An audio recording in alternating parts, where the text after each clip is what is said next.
Assalamu alaikum and good morning if you are tuning in from the Americas, good afternoon if you are in Europe, and good evening if you are in this part of the world.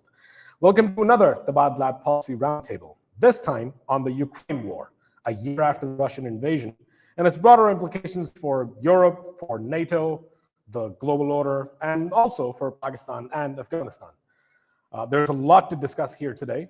My name is Zishan Salahuddin, and I lead the Center for Regional Global Connectivity at Tabadlab. We have a tremendous, a very robust panel of individuals from a wide variety of backgrounds to weigh in on this particular issue today. And before we launch into the discussion, I'd introduce them one by one. First off, we have Mr. Vitaly Zayanchkovsky, who is the Deputy Head of Mission for the Embassy of Ukraine in Pakistan. He's previously served as the First Secretary, Counselor, Middle East and South Asia Division, the Directorate General for the Asia-Pacific region of the Ministry of Foreign Affairs of Ukraine. He's also spent, from what I understand, a considerable amount of time in our neighbor Iran. And if I'm not mistaken, Mr. Vitaly, you speak fluent Farsi. So, Khush Ahmadi, Janab Ayad. My second guest this evening is Dr. Olena Bordilovska. Dr. Olena is a senior researcher at the Institute of Strategic Studies in Ukraine and is a visiting professor at Kiev National University. She has served as Second Secretary of Culture and Humanitarian Issues at the Ukrainian Embassy here, and she specializes in the interplay between Ukraine, Russia, and the European Union relationship, as well as several crisis management. Very happy to have you here, Dr. Olena. Looking forward to the interaction with you. My third guest is Barbova Maronkova. She is an established public diplomacy expert with over 15 years of experience with NATO. She is currently serving as at the Public Diplomacy Division for Global Partners at NATO and has managed a wide variety of roles and responsibilities during her time with the alliance. My fourth guest is Kadri Liik. She is a senior policy fellow at the European Council on Foreign Relations, where she has been for over a decade now. Previously, Kadri was the director of the International Center for Defense Studies in Estonia, and her research focuses on Russia, Eastern Europe, and also the Baltic region. So welcome, Kadri. Then we have Suzanne Loftus with us from the Quincy Institute, and my sincere thanks to our non-resident fellow, Adam Weinstein, for making the connection. She is a research fellow at the Quincy Institute, working specifically on the Eurasia program, focused on international relations in Europe and countries of the former Soviet Union. She specializes in Russian foreign and domestic policy, nationalism and identity, and the strategic competition between great powers, which is very much shaping the global order today. So welcome, Suzanne. Very glad to have you. And finally, last but most certainly not least, my good friend, Mr. Malick, who's currently working as the bureau chief for WION News, and is an international journalist focusing diplomacy, militancy, and conflict in Pakistan, in Afghanistan, and India. He's worked for various news channels inside Pakistan, including ERY, Express, and Capital TV, two of which I actually also worked at previously, and internationally. I will also say that Anas happens to be the only Pakistani reporter who in the last year of the Ukraine war has been on the ground inside Ukraine, including on the front lines, to directly report from there. Very glad to have you with us, Anas. Welcome to the show. I'll kick it off with Vitaly, if that's okay. As the diplomatic representative, Vitaly, first of all, I would say please accept our sincere considerations and concern for the people of Ukraine as the second year of this war gets underway. And before we start dissecting any of the implications of this war for Ukraine, for Europe, for Eurasia, and the global order, I'd like to give you the floor for a quick keynote to kick us off. I think the audience would particularly benefit with an analysis of the cost of this war, both operationally as well as in terms of the human consideration as the war continues, but also perhaps shed a little bit of light on what Ukraine's thinking is in terms of who is going to pay for the tremendous loss and damage that this war has wreaked on your country.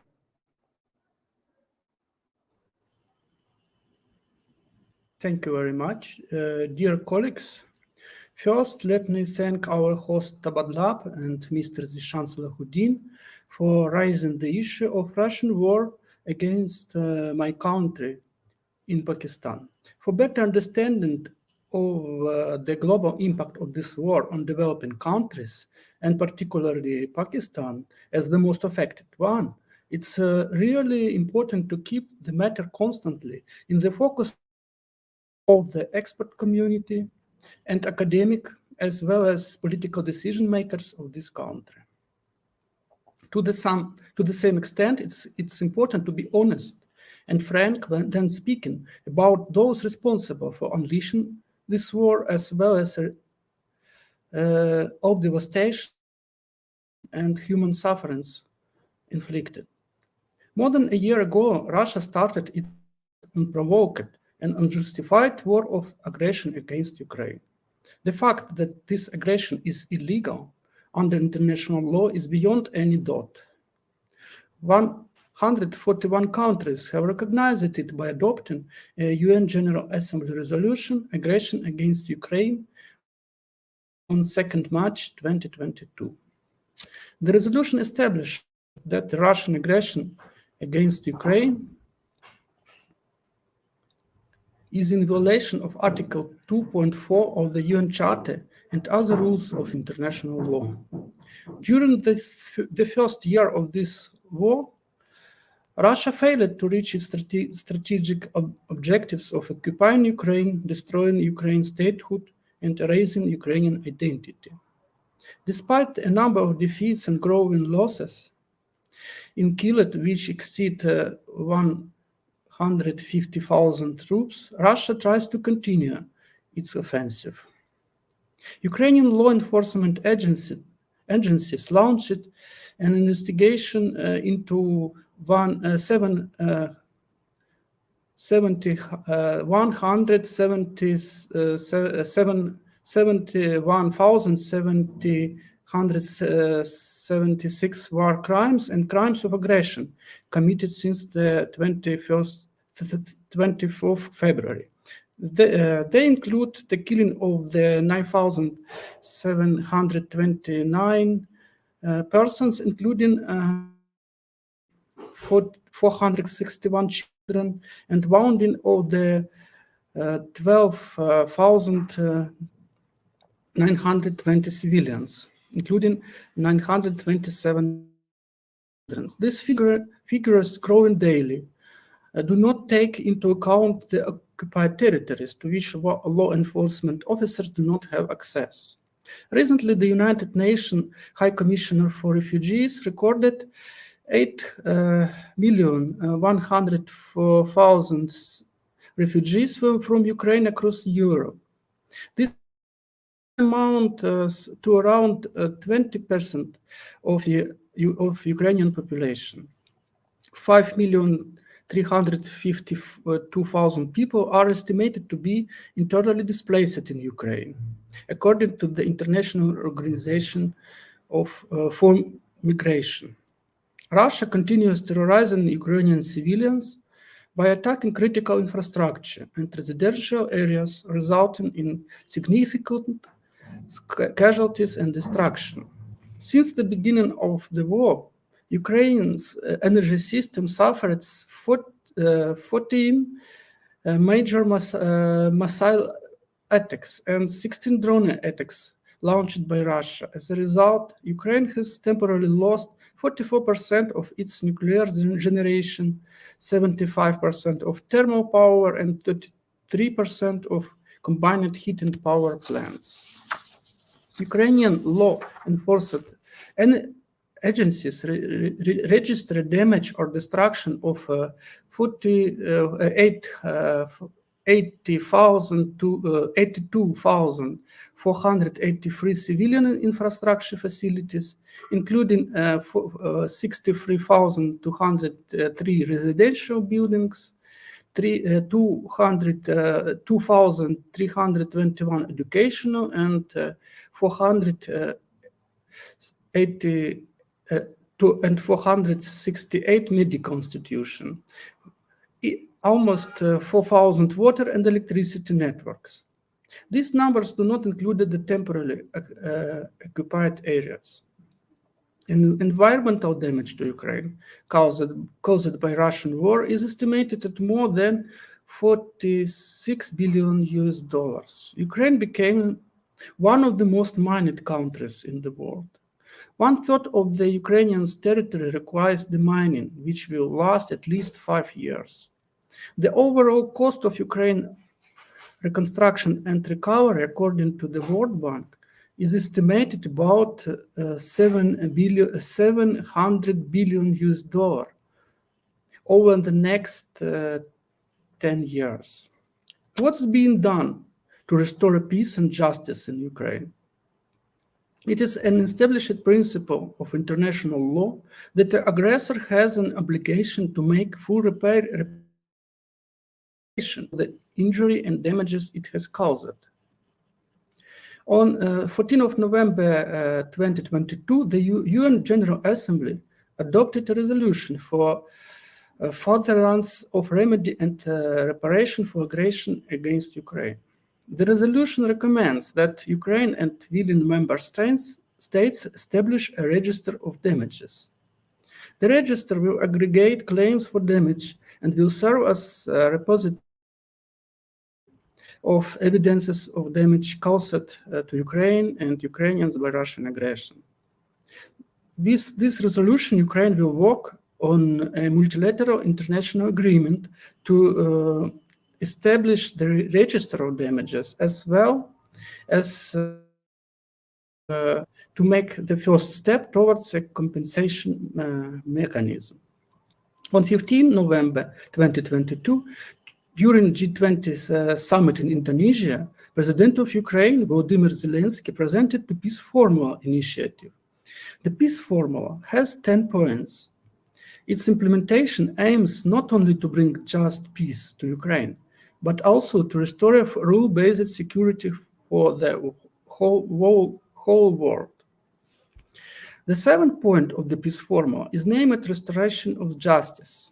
It provides establishment of the special tribunal for the crime of Russian aggression against Ukraine, measures to ensure justice and accountability of Russia, establishment of the international compensation mechanism for harm, losses, or damages resulting from Russia's actions in Ukraine, mostly at the expense of the Russian assets, ensuring effective interaction with the International Criminal Court on the issue of committing the crime of genocide, war crimes, and crimes against humanity by the Russian Federation of Ukraine.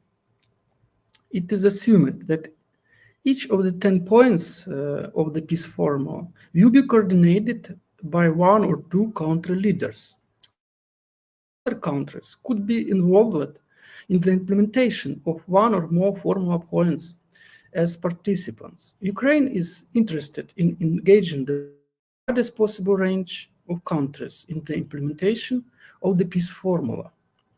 As a respected and responsible member of the global community, as well as nuclear power, Pakistan could contribute to the implementation of such points of the Peace Formula as fixing the end of war, as well food security or radiation and nuclear security.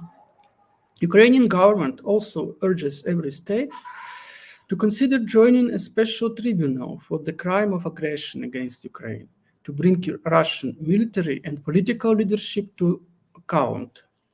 The multi-agency donor coordination platform to support Ukraine's repair, recovery, and reconstruction was launched on 26 January early this year with the aim to ensure due coordination among international donors and financial organizations, so-called financial Rammstein. The first meeting was held online with participation of high-level representatives of Ukraine, EU, G7 countries, as well as European Investment Bank, European Bank for Reconstruction and Development, IMF, and World Bank.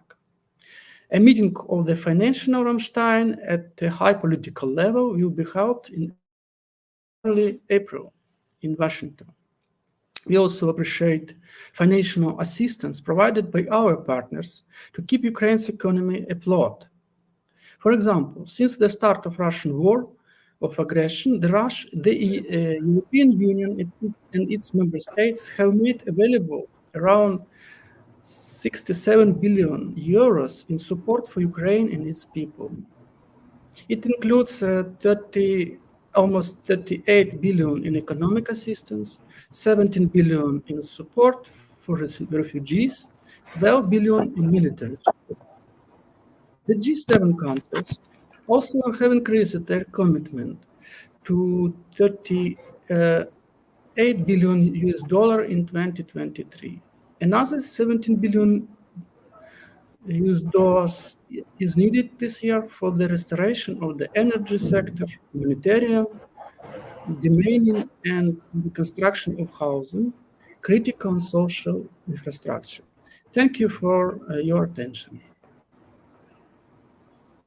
Thank you very much, Excellency. And I do appreciate the comprehensive sharing of both the numbers that paint a picture or the devastating impact that this war has had on the Ukrainian people, as well as the level, the range at which loss and damages must be paid to Ukraine. And loss and damage, that's a term that is no longer, nobody in Pakistan is familiar with it. We, of course, have this internal conversation about damage resulting from climate change.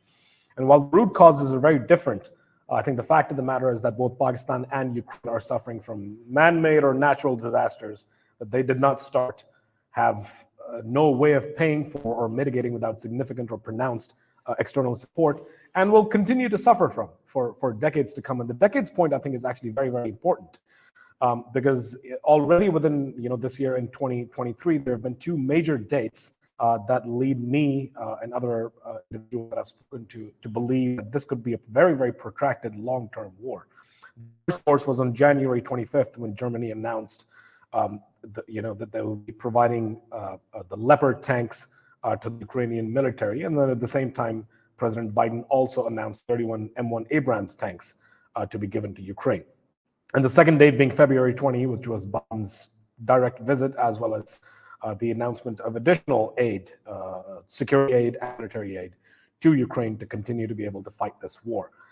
And while these are good developments from Ukraine's point of view in terms of having the necessary support, having an international recognition for the scale of the problem that it's facing, but it's bad for protraction that this has the potential of turning this into a very long, very protracted, very costly war for all sides involved. I'm going to pivot a little bit to both Anas and to Olena, two individuals that have been in. Olena is there right now, and Anas was in Ukraine as of yesterday or the day before, if I'm not mistaken. Anas. Just to paint a better picture of the ground reality in Ukraine, we know the stats.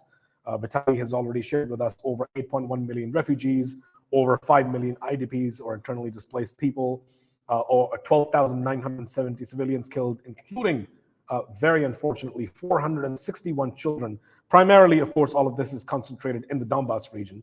One estimate actually puts the damage to the country around $700 billion, which threatens to completely undo the last 2 to 3 decades of economic progress that Ukraine has had. Hundreds of hospitals and clinics, over 1,000 schools. The scale is unimaginable for Europeans, but I would argue, and Anas, you can back me up on this, perhaps not to the average Pakistani, considering the stark violence and terrorism that we've experienced in our part of the world, and we are now, in fact, seeing a resurgence of. So both to Anas and Olena, starting with Anas, can you give us a better idea of the ground reality in Ukraine, especially as this war enters its second year, and now there are murmurings and plenty of material evidence to support the idea that this could be a very long, protracted affair? Thank you so much, Zishan, and thank you so much, Tabadlab, for the opportunity. You rightly mentioned I was in Ukraine and up until this morning, yesterday, and I just got back this morning. So just to quickly sum it up, the situation is bad. The people in Ukraine have internalized the war. I was there last year after the invasion, just 4 days after the invasion began, and I was there this year as well. And up until, as I said, up until Saturday, this past Saturday. And if I were to compare the situation from last year to this year, cities, especially those in the west and towards the center or towards areas of such areas that are considered to be progressive or considered to be much more had been considered to be much more in the line of fire, they are now pretty much at calm. And that calmness is deceptive for one very reason, because you would not be, if you're just in the West or if you're just in Kiev, you would not be able to figure out that this city or this country is at war. But the reality is, it is. You just get out from Kiev and you take what, a 16-mile drive towards northeast, and you would be able to see that the death and destruction, quite literally death and destruction, in not far in Ostomel, in Bucha, in Irpin. Let's not forget the mass graves of Bucha, because and that is quite horrific, because once you drive on the roads, and then that's when you understand the scale of the destruction, the deaths that the people have suffered, and they continue to suffer. But I was having this discussion with Olena as well earlier last week, and the tragedy of this war is that people have internalized it. They are not taking it seriously as it should be the case. They should be taking it much more seriously, and there are issues more towards the east. I was down south and I was down in the east as well, precisely in Kherson. If I talk to you, in about 6 hours, we had over 70 shells. This on the 24th of February. That was a Friday. That's in between 10 a.m. Ukraine time up until 4:45 p.m. Ukraine time, until the time I left Kherson. And beyond the Dnieper River, there's still hostility. In fact, it's said rather from the Ukrainian military, and I would be totally trusting their word for that matter, because when we were there, as far as near as we could get to the Dnieper River, we would hear shots being fired from across the river, and from across the river is what is believed to be the Russian side. We were warned that that there's an active sniper even now, not far from Kherson, the Antonovsky Bridge. When you get there, there are Russians, or presumed to be Russians, if I were to use the journalistic term, who still fire across, irrespective of whosoever you are, even if you're press, you're a humanitarian worker, you're a citizen, or you're military, irrespective of that. The people there, yes, they're still coming to terms with the reality of war. But one thing that is very uniform, and I think that must deserve a mention. I've been covering Afghanistan and this region as well. When Kabul fell, I was there in Kabul, and I've been in and out of the country. There is a sort of a unanimity. I won't name any other places, but there's sort of unanimity in the opinion of the masses of the general public that yes, we are going to win this war. Of course, you rightly mentioned this such scale or damage is not. We are quite acquainted to it. People from down south or from this side of the region are quite acquainted to it, but Europe certainly is not. The situation is bad, and it continues to remain bad. And people, at the cost of repeating myself, they've internalized the war, but at the same time, they continue to live under this fear, and that is what makes it much more tragic. Zishan? Thank you, and it's a very, very stark picture indeed of how the war is shaping Ukrainians, and the fact that depending on where you are located in terms of the war, the internalization can be vastly different, and it could be the people in Ukraine could be at various stages of accepting what is actually happening in that country. Dr. Olena, if I may come to you now. Thank you so much. Can you hear me? Right? Yes, we can hear you, absolutely. Okay, thank you so much, first of all, for inviting me. And my special thanks to our respected host, Mr. Salahuddin, for the correct terminology of what is going on, because it is war in Ukraine, it is aggression and invasion of Russia. And thank you very much for the correct naming of this events. There is no crisis in Ukraine, as so many people still continue to name it. And I will continue with the point mentioned by Anas. Him when we met in Kiev just a week ago. I would not agree with him that Ukrainian people do not take it seriously, this war. If we do not have blackouts anymore, it does not mean that we are not serious about this war. It means that our government manages the situation very well. after all this shelling and many things what we have been experienced for more than 1 year of this war, we still try to adjust ourselves. Because true, yes, many restaurants, cafe, trade centers, whatever, they are working now, and it is good, I believe. Yes, we continue our studies at the universities and school, and it is again good, I believe, because we can't stop the country. We need our economy to be working always. We have our children, we have many citizens which we have to take care about, and we just trying to do that. So I would like to mention some key points because Mr. Vitaly he gave a lot of figures, and I think you have the correct understanding of this war. I just would like to point once again that many things believed on how to understand this war, and the core understanding is that it is invasion. Ukraine never planned this war. We do not need this war at all. We understand how many consequences and implications this war has, not only for us, but for many nations. And a lot of people are suffering. Of course, the most suffering nation is Ukraine because of all this, killing, raping, just stolen the children and displacing people, destruction infrastructure, demolishing many villages and cities, and many, many things. But we do understand that other people suffer as well. And we do not want to be blamed by our friends for this suffering. What do I mean?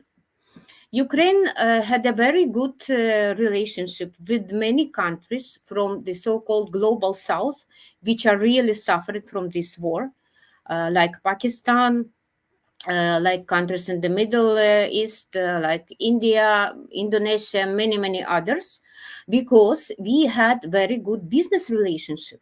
It is well-known fact that Ukraine, together with Russia, supplied 1/3 of grain in the world scale, and about 70% of sunflower oil. And of course, the breaking of these chains of food supply, it is a disaster. But I would like to stress that there is not our fault here, because really we never planned this war. We never claimed another territory. We were happy with our borders, with our territory, with our people, and we never planned any invasion. We would like to follow our very good cooperation with many countries throughout the world, not only in Europe, but in Asia as well, because it was a very good business in Pakistan, by the way, as well. And it was mutually beneficial cooperation, which you need, and Ukraine was also very happy with this cooperation. What for? We would like to stop everything. And for what? What is the aim? I mean that it was only one person in this world who planned this war and who is happy maybe with this war, Russian President Putin, because no one in this world, nor in Ukraine, in Pakistan, even in Russia, I believe, does really need this war. Ukraine itself is a very peaceful and tolerant nation. And, there are some agreements, laws, international rules, which we are following always. We never disrupted all these things. It was Russia who started to be a revisionist power only because of their the USSR nostalgia or something else, imperial projects. It is not the Ukrainian plan at all. But right now, what we have to do, we have to defend ourselves. And of course, the most interested in peace side, it is really Ukraine. We need peace for our restoration, for our people, especially children, to be back. And we need our business with many countries to be back. That's why even during the war, Ukraine initiated many things, as first of all, Black Sea grain agreement and the grain from Ukraine for African countries agreement, because we really don't want our friends suffer. To be in hurry or something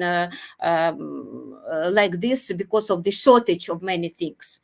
And we would like to restore everything as soon as possible, as we would like to restore our economy as well. But the most important thing, I started with this and I will finish with this, is how to understand all these events. It is really very important to understand that we have two sides of the conflict, but they are not equal at all. One is aggressor, which is Russian Federation. Another side is protecting. We are struggling for our future, for our independence, for our territory, for our people, for our freedom. And that's why when our president proposed this 10 points formula mentioned by Mr. Vitali, it is a really action plan, what to do, how to stop this war, which no one needs. And it is very important for us that every country will understand that there is no reason for the appeal for both sides to stop the war. There is no reason for that because it is not clear at all how we can stop the war if we never planned and we did not start this war. I mean that the appeal is very clear, and this appeal goes for the Russian Federation to stop this war, and the international community and a lot of countries which have this neutral position. They can follow this neutral position, of course, because it is the core principle of their foreign policy. But they can support us with naming conflict the war, with blaming the aggressor, and asking Russian Federation to stop this war, not both sides. Of course, Dr. Olena. Yeah. And I do completely agree. Especially considering, and I'm very cognizant of Pakistan's voting history within the UN as well, which makes this, of course, an awkward topic to speak about as a Pakistani.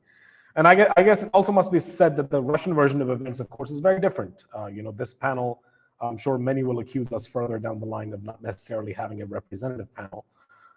And if you were to actually look at some of the statements coming out of the Kremlin, President Putin not only blames the West for starting this war instead, but also explicitly labels it a special military operation. There's also, of course, validity to the criticism that, when Anthony Blinken, for example, criticizes Russia and calls for the world order not allowed to act with impunity in Ukraine, it is a little hypocritical considering the Iraq war, for example, based entirely on the WION defabrication, which is less than 2 decades old. But I think it's very clear from Vitali and from Olena, and I'm sure from other speakers further down the line, that this perspective on the fact that it is in fact a war, which is a perspective that I also share, is shared across the EU and its allies. And that this is very much a brutal expansionism of the Russian state, not the Russian people, of the Russian state. Barbova and Kadri, if you'll allow me to come to you next, I think we've heard some perspectives from on the ground from Ukrainians themselves. I think we should really unpack all of this and speak about the war and its impact on the EU. The long-term and short-term consequences, how the EU has and is planning to respond to Russia beyond sanctions, beyond cutting economic ties. And do you think the war might force the EU to change its role from a normative and technocratic player to Russia to a geopolitical and security coalition through NATO? Because obviously this is going to be a very big shift, and it's going to have repercussions and implications not just within the EU, but also for the global world order. And lastly, and this is the question I think more for both of you, and please feel free to respond to the part of the question that applies to you the most. And this is one of the big ones, because this will inevitably become a point of contention and lead to the redesign of the order that I just spoke about. And that is the division of labor that would happen between the EU and the NATO, especially when it comes to the stabilization of the region. Kadri and Barbova, whichever one would like to take it away first. Sure. So I guess I go first. Thank you very much for the invitation and the opportunity to join this very interesting and I believe extremely important panel. Perhaps I would first address a few issues from the perspective of my organization, so NATO's perspective, how we see the developments on the ground and what kind of answer and support NATO has been providing over the past 12 months. And then also we can have a little discussion as well on the, as you call, division of labor between NATO and the European Union. The full-scale aggression against Ukraine has clearly altered the peace on the European continent and shattered what we call the Euro-Atlantic security. The war has also brought much wider direct and indirect implications that are felt across the world, and you already touched on it, whether it's the impact on the fuel and food prices that is fueling inflation, but also the more strategic viewpoint on the attack on the international rules-based order, in which the key and basic principles have been violated. We also witness new shifts in the geopolitics, if I may borrow the Kissingerian term, the reshuffling on the great chessboard, which is accompanied, in our view, by strategic competition and pervasive instability. So I believe all actors, be it individual states, but be it also international groupings and organizations, have a certain role to play. And in my view, the role is to defend the international-based order that we know. And I believe most of us have greatly benefited from them. And obviously one of the organizations is NATO. Perhaps for the sake of the Pakistani audiences, just to say a few words, NATO is a North Atlantic Treaty Organization, and it's a collective defense organization. We are a defensive alliance, and our core task is to keep our 30 member states safe. However, having said that, I need to stress that we are and we will remain a Euro-Atlantic organization. I mean, that's clearly our name, otherwise we have to change it. But it doesn't mean that what happens in other parts of the world doesn't have consequences for our security, but also obviously vice versa. So we see more and more the interconnection between the security around the globe. And as my Ukrainian colleagues and speakers have already mentioned, the sheer fact that the impact of the war is also having impact on the global supplies of wheat, of oil, of sunflower oil, and other agricultural products is one of these phenomena. For us as NATO, Russia's full-scale aggression of Ukraine has, I believe, two consequences. One is that our main task is to prevent the escalation, and the second is to support Ukraine. On the first one, I think it's very important to say this and to say it over and over again. NATO is not at war with Russia. We are not seeking confrontation with Russia, and we will not be blamed for this. Our goal is to end the war and not to expand it. We have a responsibility to ensure the conflict doesn't escalate and spread beyond Ukraine, because that would be even more devastating and more dangerous for everyone. For this reason, we have undertaken the biggest reinforcement of our collective defense since the end of the Cold War. And this includes also defensive measures to increase the presence of our troops in the eastern part of the alliance. Our strengthened presence in the eastern part of the alliance ensures that there is no room for misunderstanding from Moscow about our readiness to defend our allies, and our commitment to Article 5 of the Washington Treaty is absolute. So we will do what it takes to protect and defend every inch of our territory. But of course, we also have a great task to support Ukraine as an independent sovereign nation. And we support Ukraine in upholding its right to self-defense as enshrined in the UN Charter. So what has NATO been doing? Over the past year, the NATO and the individual allies have provided unprecedented support to Ukraine, both political and practical, be it military lethal support, military non-lethal support, economic financial assistance, humanitarian aid, or support to refugees. Let me just rewind a little bit perhaps back, because this is perhaps also not that well known beyond the European borders, is that NATO and its individual member states have been supporting Ukraine since 2014 already. So while the main reason why Ukraine has been able to repel and push back the Russian forces in the past 12 months is, of course, of the courage and bravery of the Ukrainian armed forces, the political leadership, and the people of Ukraine themselves. But I think an important element has also been fact the NATO allies have actually trained and helped Ukraine since 2014. We have been providing significant training and capacity building equipment to the Ukrainian armed forces. And therefore, the Ukrainian army is now much stronger, better equipped, better trained, and better led than it was in 2014. And that we believe is part of the explanation why they were able to withstand the Russian invasion now in a way that unfortunately they were not able to do in 2014. A couple of words on the practical support in more details.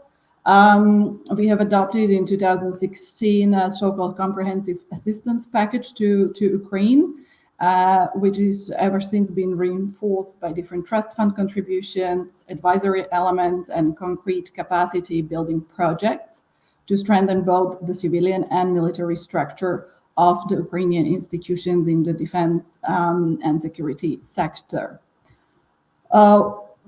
What I will say towards the end, following up on your question perhaps, is what we have seen as a result of this is an ever closer cooperation and coordination and even interlinkages between NATO and the European Union. Of course, we are both situated in Brussels, so it's not that far from each other, but some experts would have told you that even though we're in the same city, sometimes we were far apart. But this is no longer the case. Of course, we started working on closer cooperation between NATO and EU a decade ago, but really the level of coordination, political, practical, has been unprecedented as well for us. For example, just as an example, the day when the invasion started, immediately by lunchtime after our extraordinary North Atlantic Council, we had a joint press conference of our Secretary General and both EU leaders, the President of the Council and of the Commission in our NATO headquarters.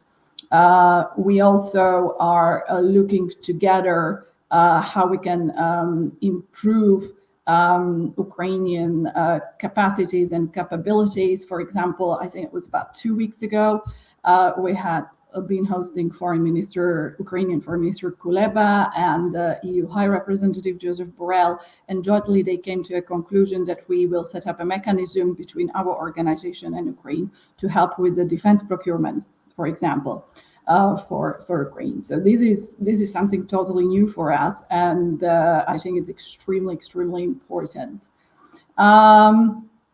We will also be looking at more longer-term support to Ukraine. Again, I mean, as a security and defense organization, we don't have the mandate nor the capacity or the knowledge to do, for example, broader reconstruction in the economic terms. But what we can do from our side is, for example, to do even more, help Ukraine to transition from the Soviet era military equipment to the modern NATO equipment, boost interoperability between the Ukrainian forces and ours, and other important elements, including strengthening cybersecurity.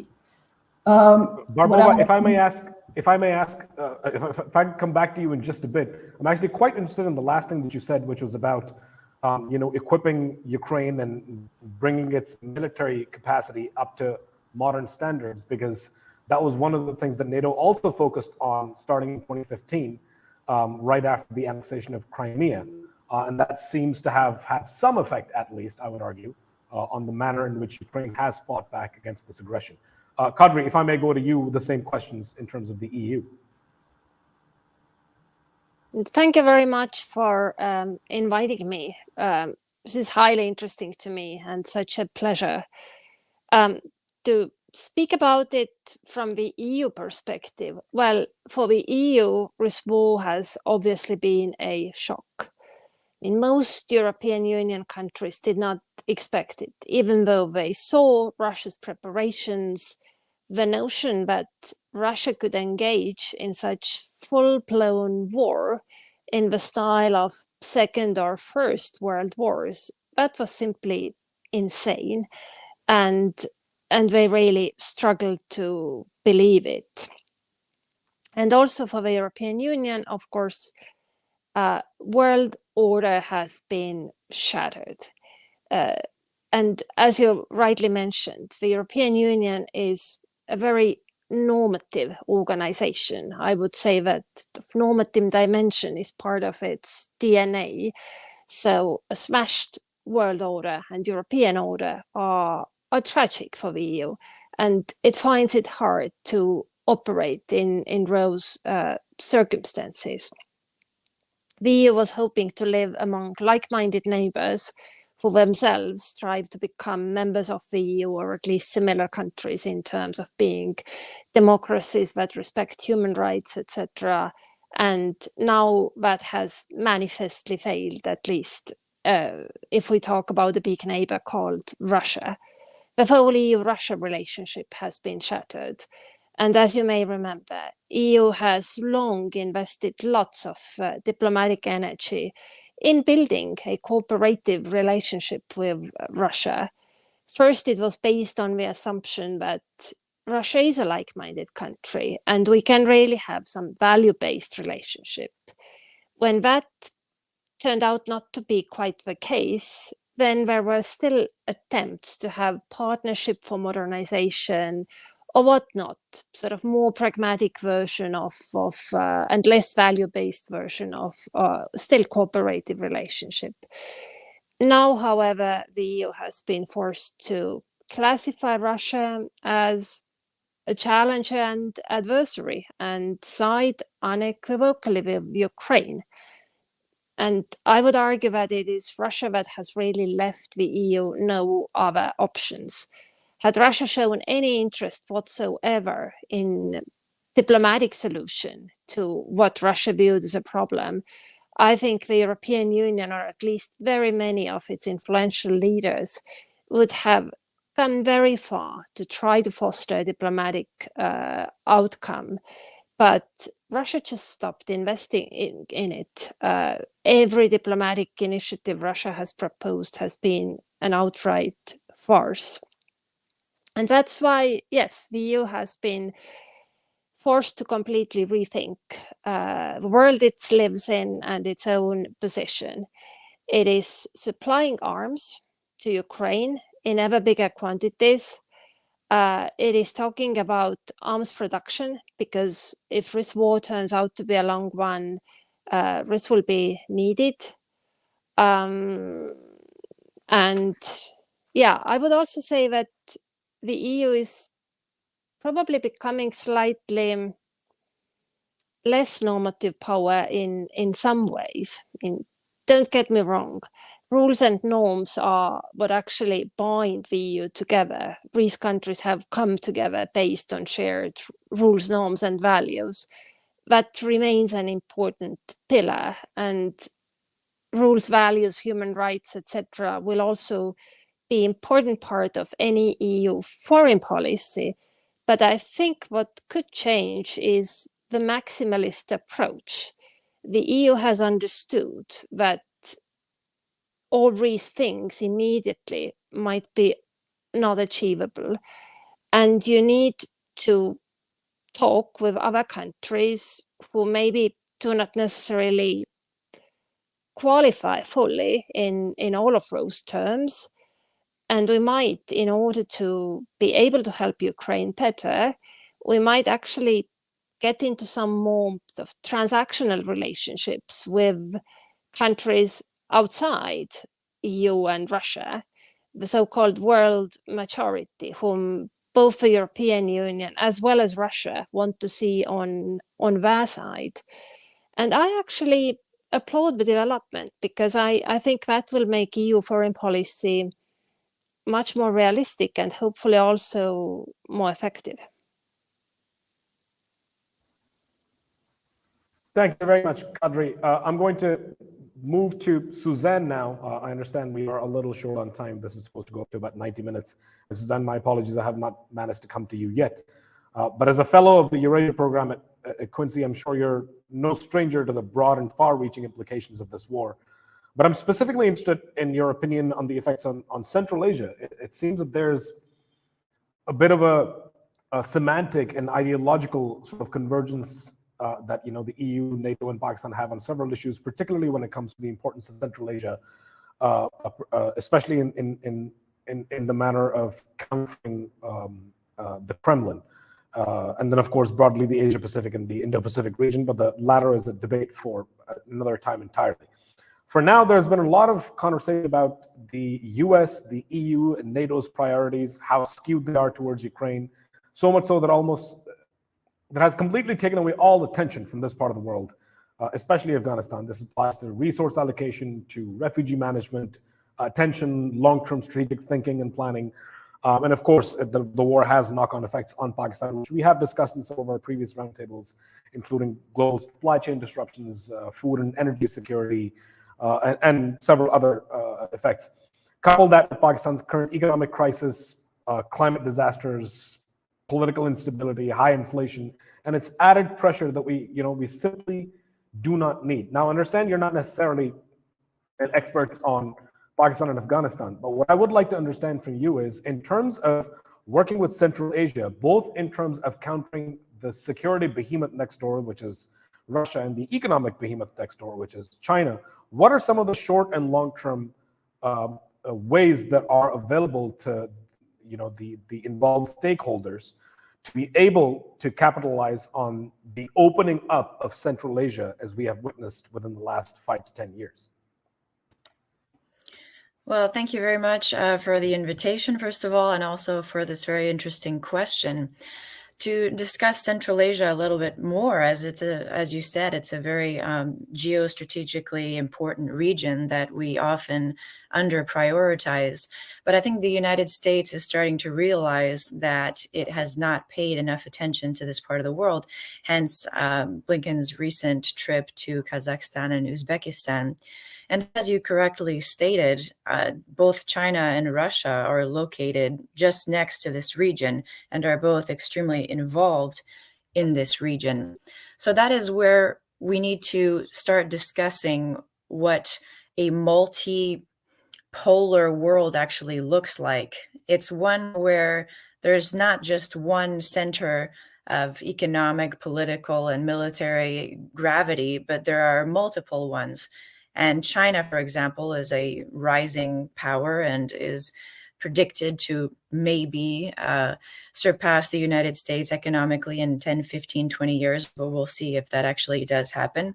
But some are, considering this as a possibility. And so if China and Russia are so involved in this region, what can the United States or the West do in this region, while at the same time not precipitating a great power struggle over a region? Because that's also very important. We don't want to destabilize any region. We don't want to cause unnecessary trouble for a region. We want to help those regions. So I would say that it would be important to prioritize economic relationships, to augment trade, to have more of a soft power influence in the region. And this is done primarily through economic means. But when it comes to military support or too much political involvement, I would actually caution away from that, because you'll just find yourself in a situation where you have now 3 major actors who are fighting for influence in a region. And that's something we need to try and avoid as much as possible, particularly because of this kind of multipolar structure that we're headed towards. You know, it's not just the United States as the center of gravity now. There's other poles to consider who have other interests, who are very involved in certain regions. So if the United States starts to, for example, support ethnic instability, or for example, in Kazakhstan, Kazakhstan has a Russian ethnic minority. It also has Chinese Muslim minority. And, there's been reports that sometimes there are struggles between the ethnicities inside of Kazakhstan. This is something the United States should stay out of, because it's at the same time, it's, we need to value Kazakhstan's sovereignty and independence as a nation to deal with its internal issues as best as possible. And we also just should not be in the business of destabilizing any nation, even if it's for our preferred value system.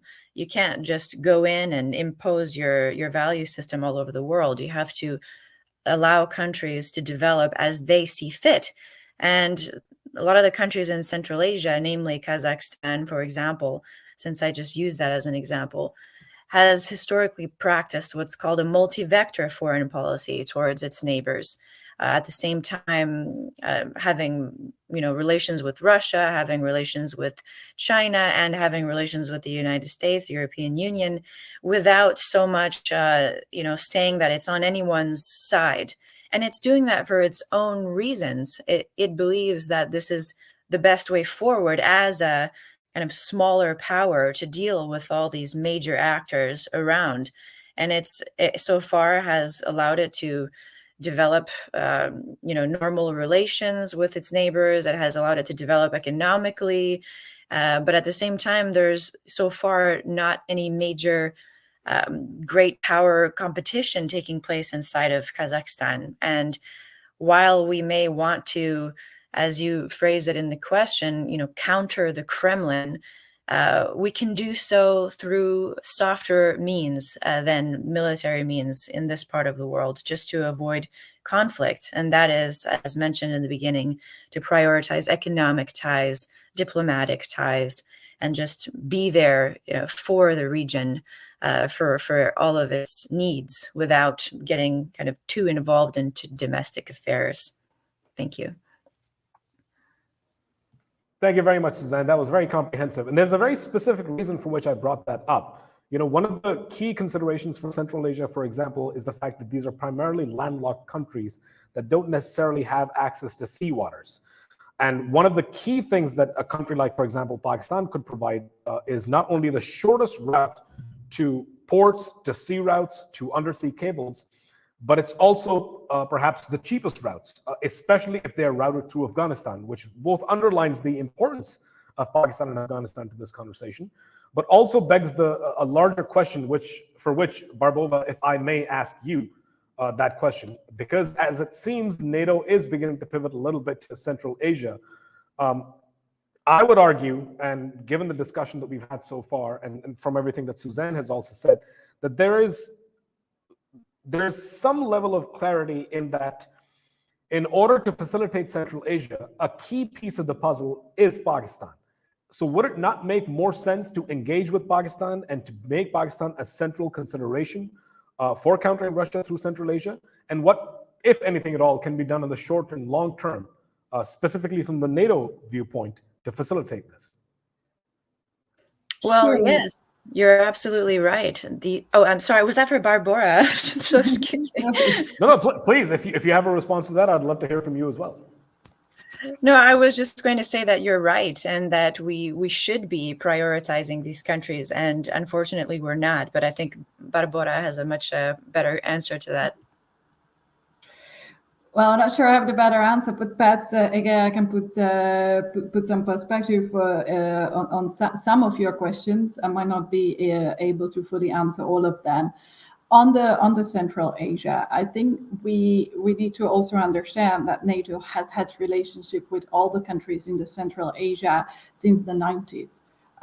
We created the Partnership for Peace program after the fall after the end of the Cold War and dissolution of USSR. So all the successor states of the USSR voluntarily subscribed to the NATO partnership program that we have had together, and we have had a large number of programs and projects with our Central European partners over the years, particularly again on the military education part. And if my memory serves me right, we did even have a NATO liaison office for Central Asia, which unfortunately was closed a couple of years back. So I would say the 90s and the beginning of the 2000s, there was quite an active cooperation between NATO and Central Asian countries, obviously, again, within the limits of what NATO is and of what NATO does.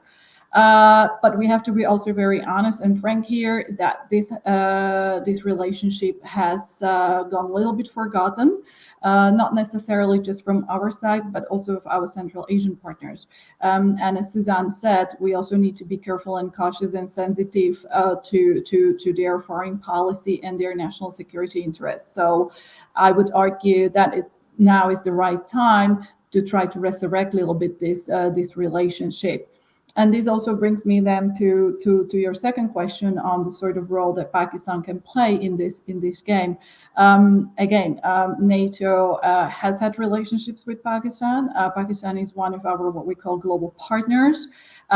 We continue having some form of military staff-to-staff talks, but on the political level, for example, it's very limited. And I think the last time we had a higher level political engagement was with your foreign minister back in 2019. So again, we obviously would be interested to pursue this dialogue and maybe set a new agenda. But again, all things considering, I think it should be more, I would say, demand driven from the partners. Again, in line what Susanna said, because our track record is as it is. I don't have to remind this audience how my organization is pursued and perceived in perceived in your part of the world. So.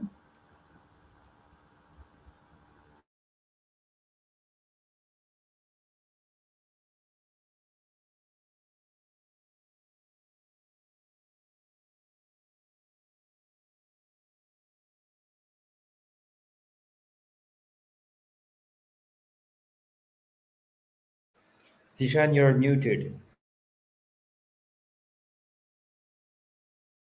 My apologies. I was just saying, Barbova, thank you very much for both your candor and your comments. And yes, I would very much argue, and this is something that we at CRGC, this unit at Tabadlab that is looking at connectivity, would argue that Pakistan only has a positive role to play as far as regional connectivity is concerned, in terms of both economic interdependence as well as stabilization of not just this region, but having sort of these knock-on effects on adjacent regions, both to the west and to the east. Anas, and back to Kadri. Anas, you specifically, you've reported from war-torn regions, and I'm sorry, this is going to be a tough one, Anas, and it's going to test your knowledge of everything that you've done so far. So you've reported from war-torn regions of the world, including Afghanistan next door. You've also suffered because of it. I'm, of course, very specifically referring to the incident last year where you were abducted by the Taliban for a period of, I want to say, about 22 hours. Eventually released, very gratefully, and I'm very glad that you're okay. But what I wanted to ask from you, given the fact that you've covered the Afghanistan war, given the fact that you have covered the Ukraine war, what are some of the similarities that you see in the two locations? And I mean specifically in terms of keeping essential infrastructure intact, in terms of maintaining troop morale and public support as the war went into its second year and potentially for much, much longer, in terms of reconstruction effort, and in terms of international buy-in. There's already conversation within the EU, as I'm sure other colleagues would agree, of the fatigue that is beginning to set in, even just a year into this conflict. And I might remind several of our viewers that while this fatigue might be setting in a year into the conflict, Pakistan has been experiencing this, and Afghanistan has been experiencing this for the last 43, 44 years now.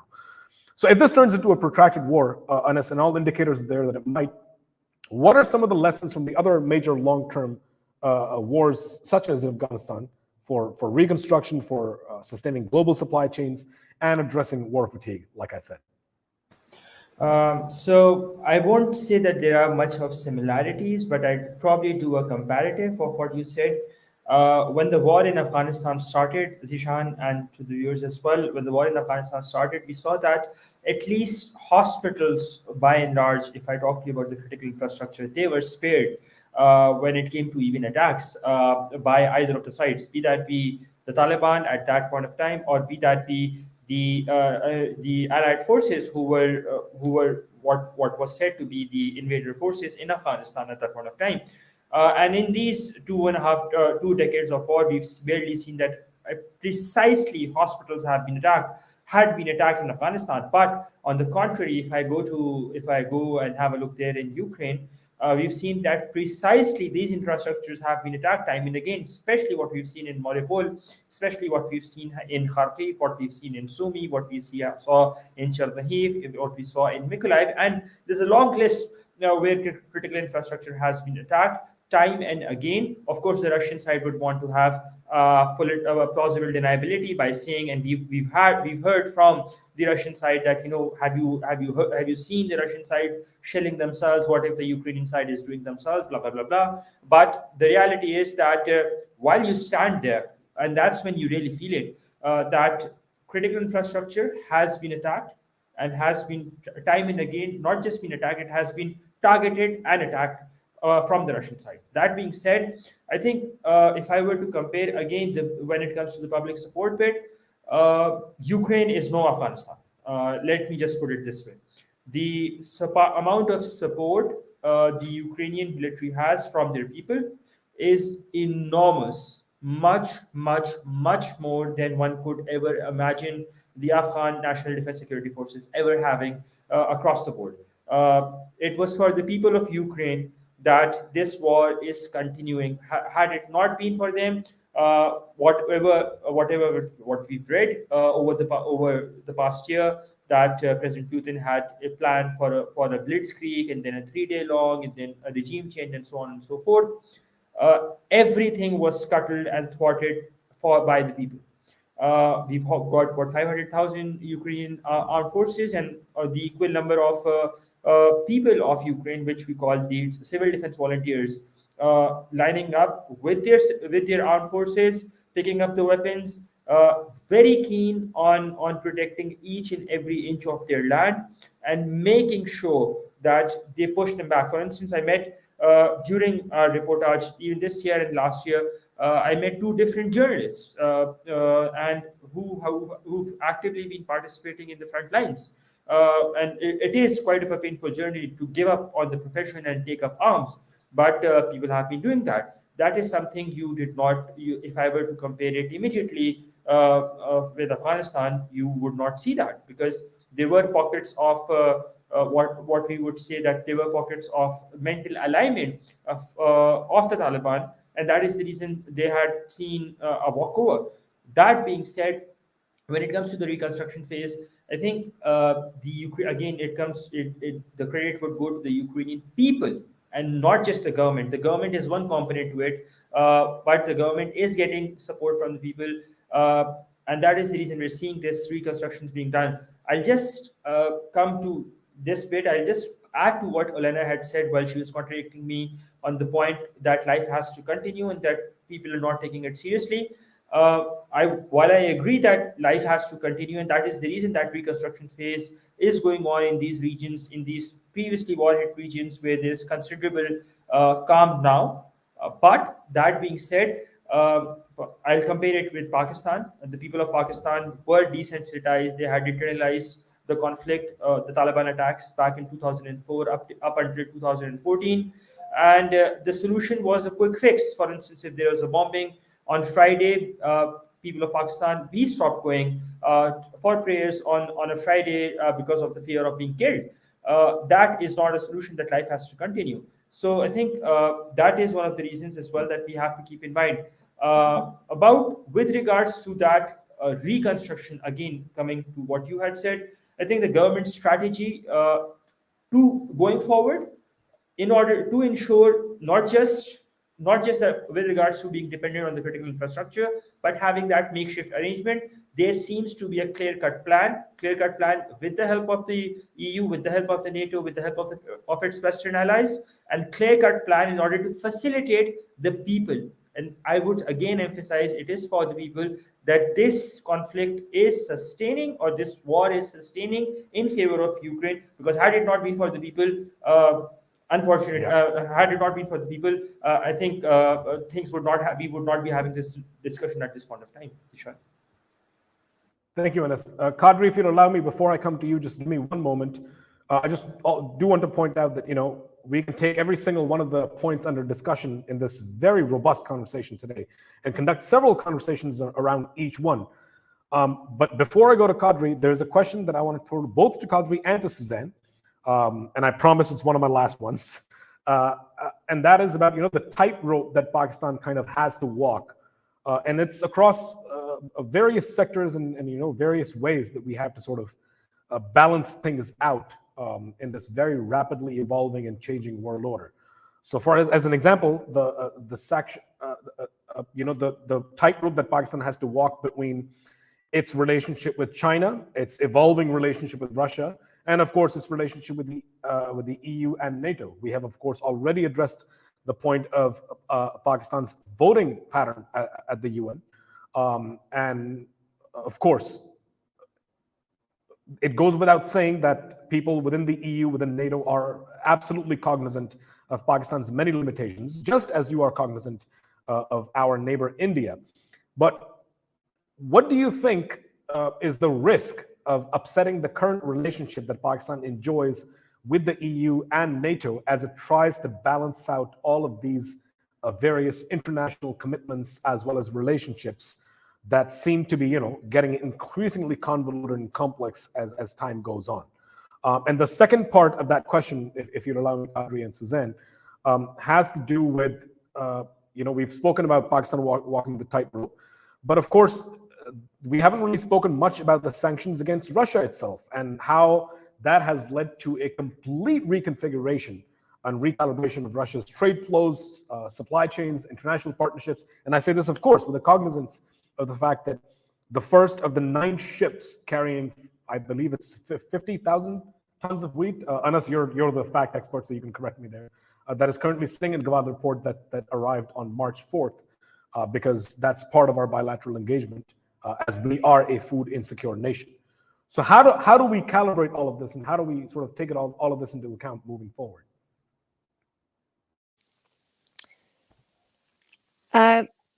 Yeah, well, that's a good question, but I think ultimately that, of course, will be for Pakistan to decide what is the optimal balance on any of these issues for your country. What I could recommend from the EU side is, try to reach out, try to intensify diplomatic contacts. Why not also think tank to think tank contacts?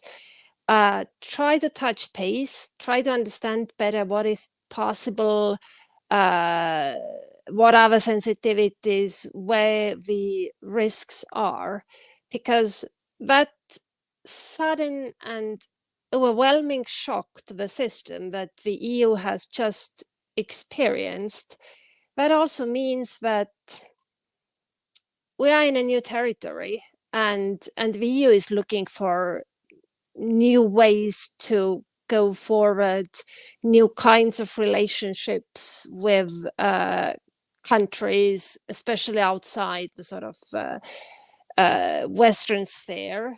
It does not yet have proper energy to think it through for itself. What is it, what I want here and there? All our diplomatic energy has been spent on discussing Ukraine, Russia, what can we do, how. In theory, we all know, but we want to reach out to the countries outside the West. But in practice, I think most EU countries are either not doing it or don't know how to do it. But I think we will come there. I think the EU will slowly start to understand also the sensitivities of these countries better. We understand that they have their own interests. They don't necessarily view this war as ours, which is not to say that they don't have sympathy for Ukraine or that they side with Russia, but they simply have their own agenda and their own interests in mind. And they don't necessarily also want to see the world sort of divided in Cold War style again between Russia and the US. They have matured, they see themselves as independent players, and I don't think there is anything wrong with that. I think the EU needs to learn a little bit to interact with these countries in a new way.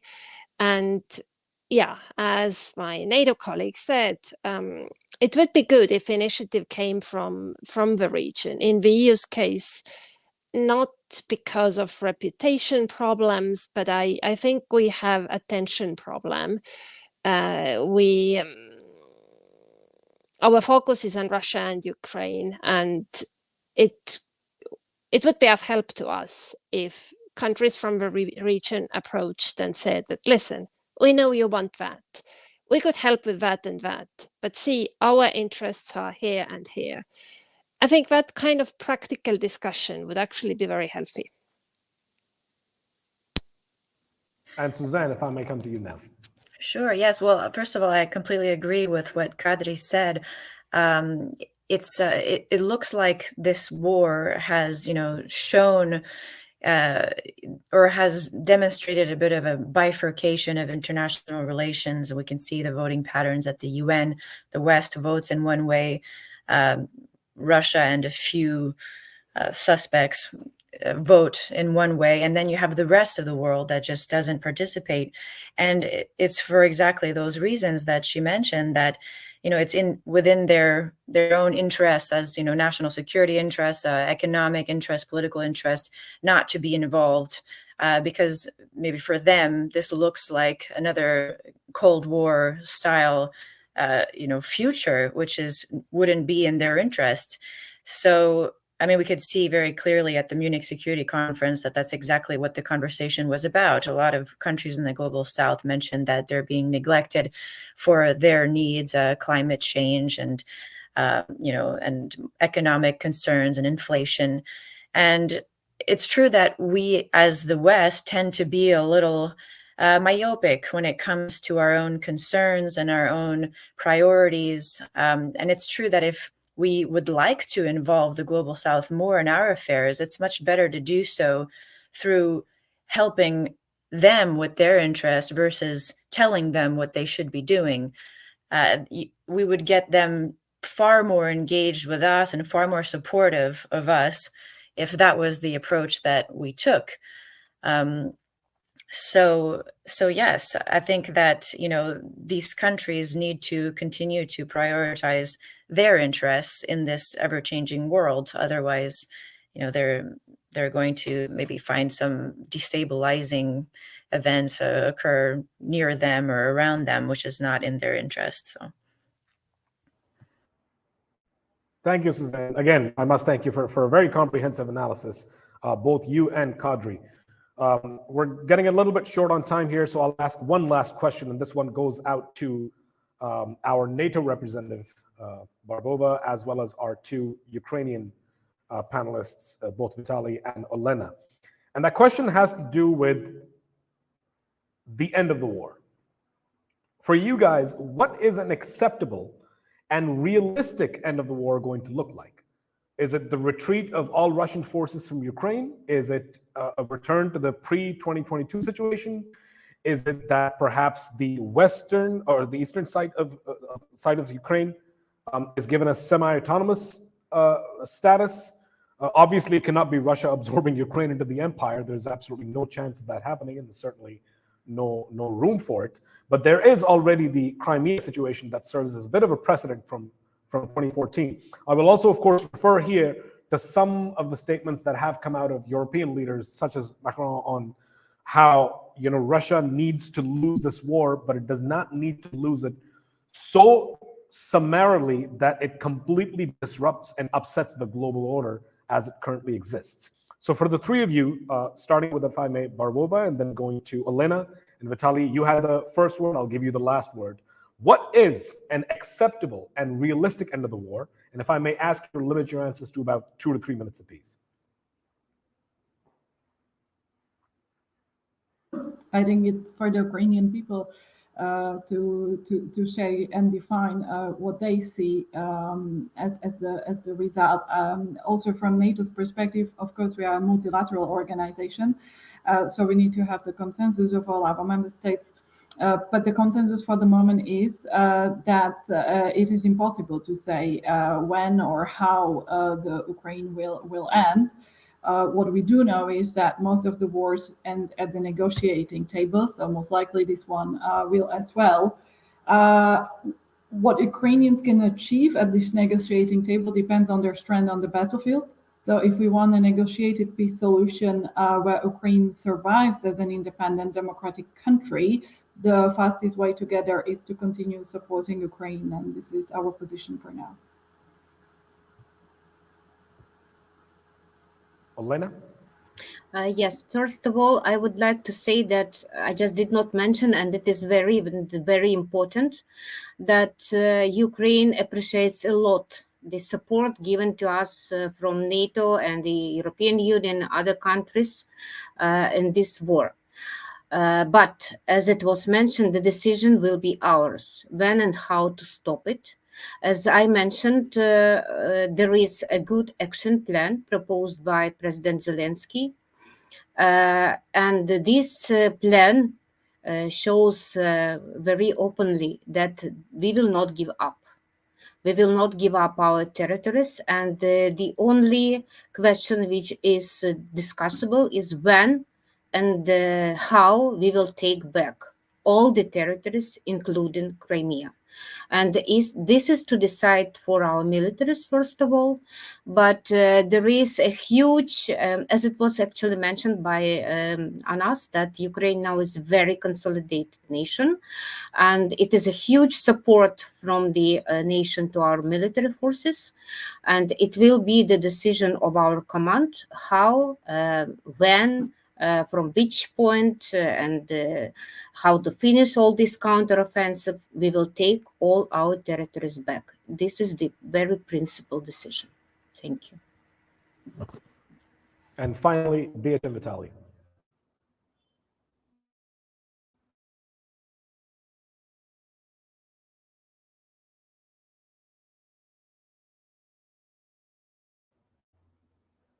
I think your mic might be off.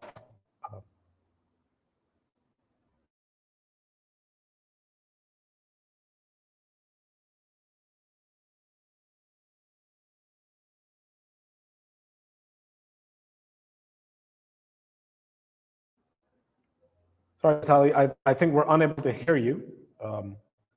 Might be disconnected. If you could quickly take a look at that.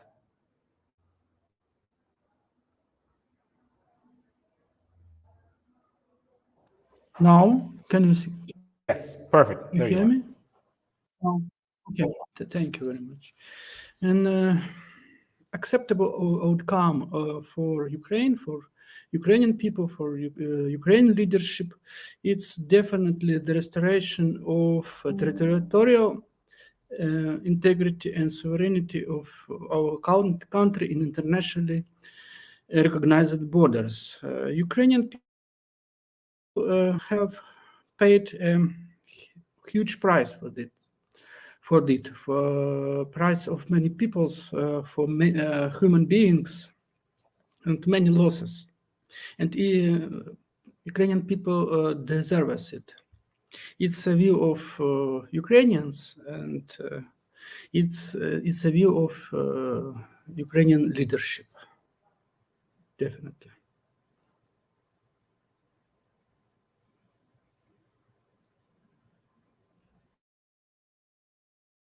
Zishan, you are muted now. Every single time. Anas, I don't know what I would do if you didn't warn me every single time that I'm muted. My apologies both to the viewers and this very august gathering of panels that we have managed to put together. I want to thank everyone, of course, first of all, to Vitaly, to Olena, Suzanne, Kadri, Barbova, and Anas for taking out their very busy time from the very busy schedules to be with us here this afternoon. Said the conversation that we've had barely scratches the surface of the and the many angles that are brought forth by as this war enters the second year.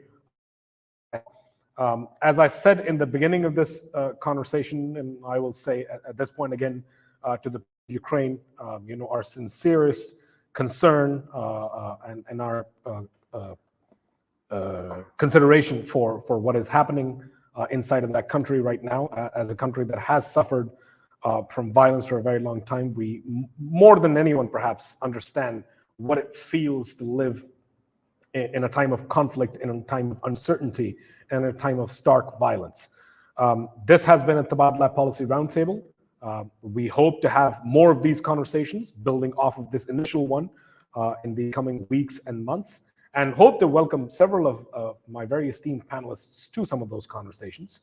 I'd like to just very quickly, if I may insert here, that the latest episodes of our flagship podcast, The Audit, which explores the relationship between Pakistan and the US, is now also out across our social media platform. Please do give a listen to that. Some of the conversation in here, bits and pieces that are touched upon in those conversations as well. And until next time, my name is Shadeen. I'm the director of the Center for Regional Global Connectivity at Tabadlab, and we will see you on the next one. Khuda Hafiz. Thank you. Goodbye. Goodbye. Thank you.